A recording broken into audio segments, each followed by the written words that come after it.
बंधुगण जदि आपण केबे दांत बिंधा बा टीथ पेन भली समस्या भोगिछंती तेबे आपण जानिथिबे एहा केते कष्टदायक अटे। दांत बिंधा कारणरू खाइबारे प्रॉब्लम होइथाय, कथा कहबाकू कष्ट होइथाय एवं निद मध्य उड़ी जाय। किंतु कोन आपण जानिछंती दांत बिंधा भली समस्या को केबे पेन किलर खाइ दबेबा कथा नुह।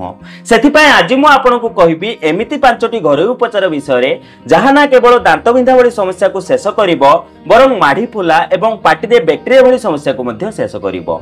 एहा छडा आपण एही सब रेमेडी रो वैज्ञानिक बा साइंटिफिक रीजन मध्य जानिबे। फଳରେ कोनोसी टेंशन बिना आपण एहार प्रयोग करि परिबे। प्रथमे जानिबा टूथ पेन रो कारण विषय रे। दांत बिंधार सबुठु साधारण कारण होइथाय केविटी बा दांतरे पोक। द्वितीय रे जिंजिवाइटिस बा माढ़ी फुला भली समस्या। तृतीय रे एब्सेस बा दांत मूल रे इन्फेक्शन। एहा छडा बेले बेले भंगा बा क्रैक टीथ दांत बिंधार मुख्य कारण होइथाय। जेबे बैक्टेरिया आम दांतरे मौजूद सुगर को एसिड रे परिवर्तन करि दिए तेबे सेही एसिड आम दांतर एनामेल को क्षति पहुंचाई थाए। धीरे धीरे एनामेल भांगी थाए एवं दांत बिंधा आरंभ होई जाय। एबे जानिबा किछि घरोई उपचार विषय रे जहा आपनक दांत को तुरंत एवं लंबा समय पर्यंत आराम प्रदान करिथाय। प्रथम रेमेडी पई आपनक आवश्यक लवंग तेल। लवंग रे यूजोनल नामक एक केमिकल मिलिथाय जहा एक नेचुरल पेन रिलीवर एवं एंटीबैक्टीरियल एजेंट अटे। प्रथमे गोटे तुळा नियंतु एवं सेथिरे 2 रु 3 बुंदा लवंग तेल पकांतु। एबे आपण यहाकू दांत बिंधुवा स्थान रे 10 रु 15 मिनिट लगै रखंतु। यह तुरंत दांत बिंधा को कम करिवो एवं बैक्टेरिया को मध्य शेष करिवो। जदि आपनक पाखरे लवंग तेल नाही तेबे आपण 2टी गोटा लवंग नियंतु एवं दांत बिंधुवा स्थान रे यहाकू दबेई रखि परिबे। द्वितीय रे आपण लूण एवं उषुम पानी रे कुल्ला करंतु। यह सबुठु सहज एवं प्रभावकारी उपचार अटे। लूण एक नेचुरल डिसइनफेक्ट अटे जहा फुला को मध्य कम करिथाय। 1 ग्लास उषुम पानी रे आधा चामच लूण पकांतु। एबे एहाको भलो भाबे मिक्स करि दियंतु। एही पानी को अल्प नेई पाटी रे रखी धीरे धीरे 30 सेकंड पर्यंत कुल्ला करंतु। एहा दांत आखपाखर बैक्टेरिया को शेष करिथाय एवं माढ़ी फुला को मध्य कम करिथाय। तृतीय रे रसुण रो पेस्ट।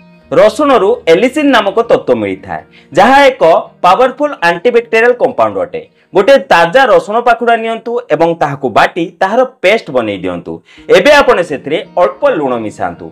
एबे एहाकु तुळारे नेई दांत बिंधुवा स्थान रे लगेई रखंतु। एहा बैक्टेरिया को तुरंत शेष करिवो एवं टूथ इन्फेक्शन को मध्य स्प्रेड हेबाकु देबो नाही।